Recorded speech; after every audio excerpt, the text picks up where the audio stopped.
The Third Year, Chapter 12. Little Elizabeth Grayson had been born expecting things to happen.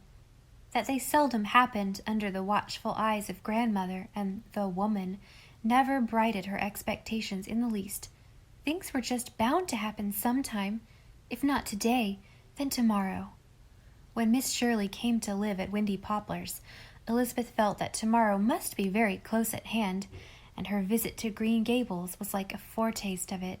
But now, in the June of Miss Shirley's third and last year in Summerside High, little Elizabeth's heart had descended into the nice buttoned boots grandmother always got for her to wear. Many children at the school where she went envied little Elizabeth those beautiful buttoned kid boots. But little Elizabeth cared nothing about buttoned boots when she could not tread the way to freedom in them. And now her adored Miss Shirley was going away from her forever. At the end of June she would be leaving Summerside and going back to that beautiful Green Gables. Little Elizabeth simply could not bear the thought of it. It was of no use for Miss Shirley to promise that she would have her down to Green Gables in the summer before she was married. Little Elizabeth knew somehow that grandmother would not let her go again. Little Elizabeth knew grandmother had never really approved of her intimacy with Miss Shirley. "It will be the end of everything, Miss Shirley," she sobbed. "Let's hope, darling, that it is only a new beginning," said Anne cheerfully. But she felt downcast herself.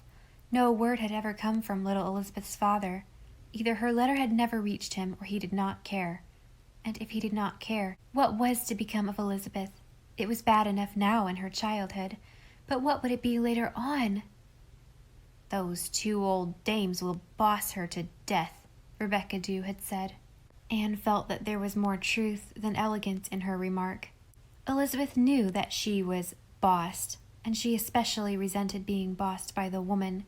She did not like it in grandmother, of course, but one conceded reluctantly that perhaps a grandmother had a certain right to boss you. But what right had the woman? Elizabeth always wanted to ask her that right out.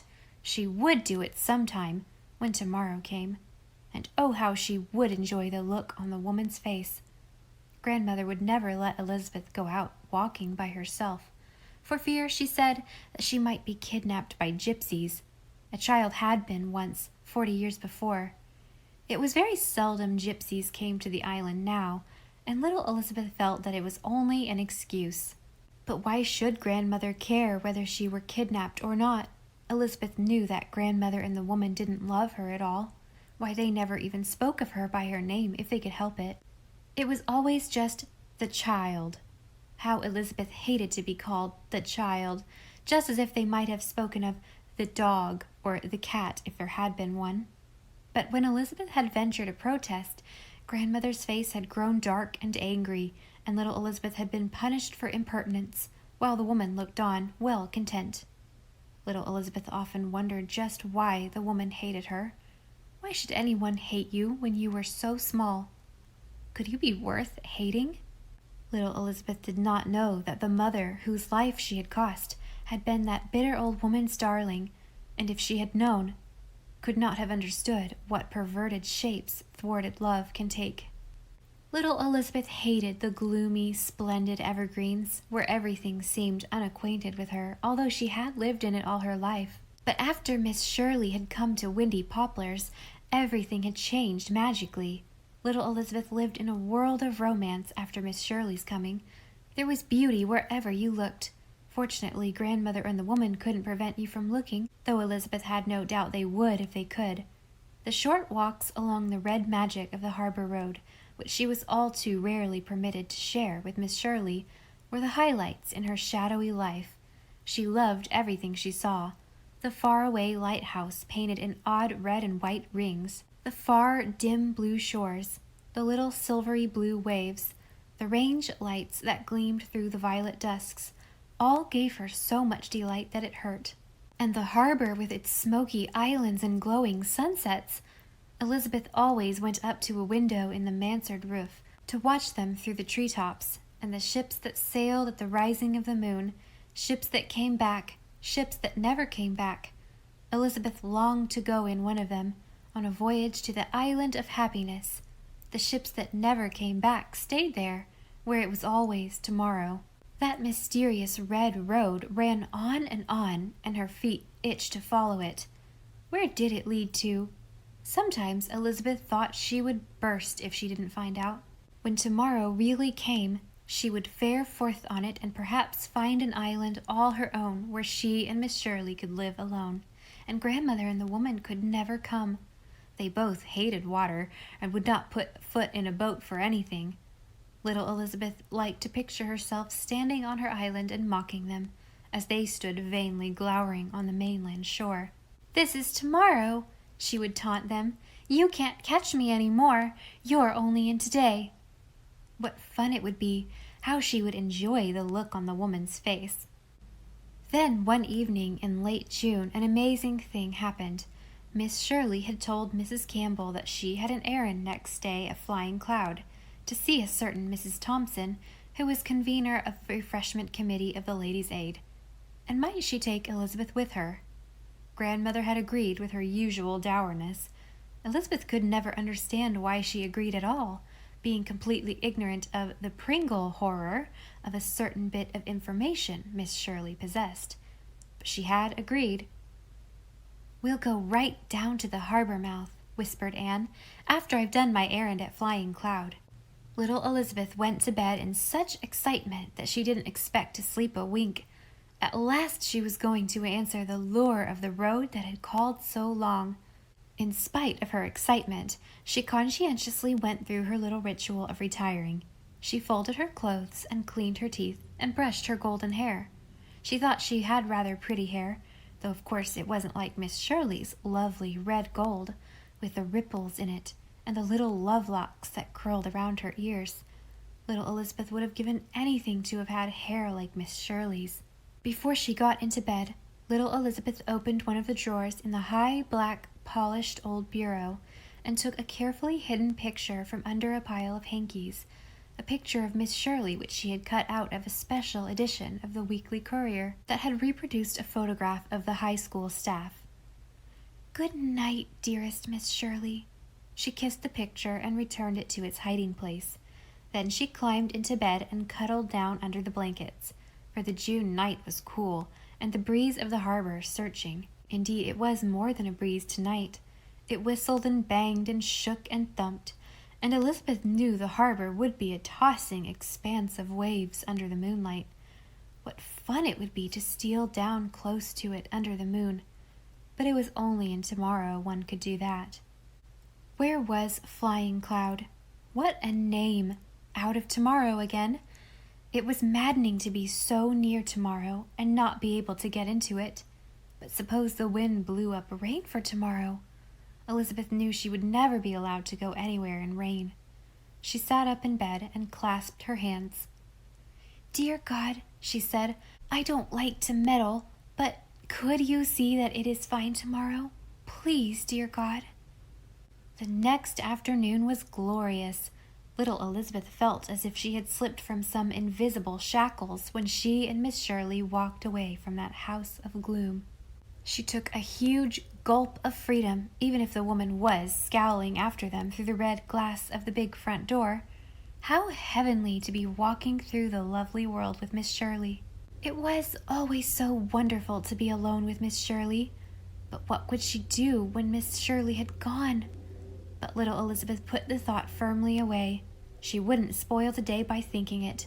Perhaps, a great perhaps, she and Miss Shirley would get into tomorrow this afternoon, and then they would never be separated. Little Elizabeth just wanted to walk quietly on towards that blueness at the end of the world, drinking in the beauty around her. Every turn and kink of the road revealed new lovelinesses, and it turned and kinked interminably, following the windings of a tiny river that seemed to have appeared from nowhere. On every side were fields of buttercups and clover where bees buzzed. Now and then they walked through a milky way of daisies. Far out the strait laughed at them in silver-tipped waves. The harbor was like watered silk. Little Elizabeth liked it better that way than when it was like pale blue satin. They drank the wind in. It was a very gentle wind. It purred about them and seemed to coax them on. "Isn't it nice walking with the wind like this?" said little Elizabeth. "A nice, friendly, perfumed wind," said Anne, more to herself than Elizabeth. "Such a wind as I used to think a mistral was. Mistral sounds like that. What a disappointment when I found out it was a rough, disagreeable wind." Elizabeth didn't quite understand. She had never heard of the mistral, but the music of her beloved's voice was enough for her. The very sky was glad. A sailor with gold rings in his ears, the very kind of person one would meet in tomorrow, smiled as he passed them. Elizabeth thought of a verse she had learned in Sunday school. "The little hills rejoice on every side." Had the man who wrote that ever seen hills like those blue ones over the harbor? "I think this road leads right to God," she said dreamily. "Perhaps," said Anne. "Perhaps all roads do, little Elizabeth. We turn off here just now. We must go over to that island. That's Flying Cloud." Flying Cloud was a long, slender islet, lying about a quarter of a mile from the shore. There were trees on it and a house. Little Elizabeth had always wished she might have an island of her own, with a little bay of silver sand in it. "How do we get to it?" "We'll row out in this flat," said Miss Shirley, picking up the oars in a small boat tied to a leaning tree. Miss Shirley could row. Was there anything Miss Shirley couldn't do? When they reached the island, it proved to be a fascinating place where anything might happen. Of course, it was in tomorrow. Islands like this didn't happen except in tomorrow. They had no part or lot in humdrum today. A little maid who met them at the door of the house told Anne she would find Mrs. Thompson on the far end of the island, picking wild strawberries. Fancy an island where wild strawberries grew. Anne went to hunt Mrs. Thompson up, but first she asked if little Elizabeth might wait in the living room. Anne was thinking that little Elizabeth looked rather tired after an unaccustomedly long walk and needed a rest. Little Elizabeth didn't think she did, but Miss Shirley's slightest wish was law. It was a beautiful room, with flowers everywhere, and wild sea breezes blowing in. Elizabeth liked the mirror over the mantel, which reflected the room so beautifully, and through the open window, a glimpse of harbor and hill and strait. All at once, a man came through the door. Elizabeth felt a moment of dismay and terror. Was he a gypsy? He didn't look like her idea of a gypsy, but of course she had never seen one. He might be one. And then in a swift flash of intuition, Elizabeth decided she didn't care if he did kidnap her. She liked his crinkly hazel eyes, and his crinkly brown hair, and his square chin, and his smile, for he was smiling. "Now, who are you?" he asked. I'm me," faltered Elizabeth, still a little flustered. "Oh, to be sure. You. Popped out of the sea, I suppose. Come up from the dunes. No name known among mortals." Elizabeth felt that she was being made fun of a little, but she didn't mind. In fact, she rather liked it. But she answered a bit primly, "My name is Elizabeth Grayson." There was a silence, a very queer silence. The man looked at her for a moment without saying anything. Then he politely asked her to sit down. "I'm waiting for Miss Shirley," she explained. "She's gone to see Mrs. Thompson about the Ladies' Aid supper. When she comes back, we are going down to the end of the world. Now, if you have any notion of kidnapping me, Mr. Man—" "Of course, but meanwhile, you might as well be comfortable. And I must do the honors. What would you like in the way of light refreshment? Mrs. Thompson's cat has probably brought something in." Elizabeth sat down. She felt oddly happy and at home. "Can I have just what I like?" "Certainly." "Then," said Elizabeth triumphantly, "I'd like some ice cream with strawberry jam on it." The man rang a bell and gave an order. Yes, this must be tomorrow, no doubt about it. Ice cream and strawberry jam didn't appear in this magical manner in today, cats or no cats. "We'll set a chair aside for your Miss Shirley," said the man. They were good friends right away. The man didn't talk a great deal, but he looked at Elizabeth very often. There was a tenderness in his face, a tenderness she had never seen before in anybody's face, not even Miss Shirley's. She felt that he liked her, and she knew that she liked him. "I think I must go now," he said. I see your Miss Shirley coming up the walk, so you'll not be alone." "Won't you wait and see Miss Shirley?" asked Elizabeth, licking her spoon to get the last vestige of the jam. Grandmother and the woman would have died of horror had they seen her. "Not this time," said the man. Elizabeth knew he hadn't the slightest notion of kidnapping her, and she felt the strangest, most unaccountable sensation of disappointment.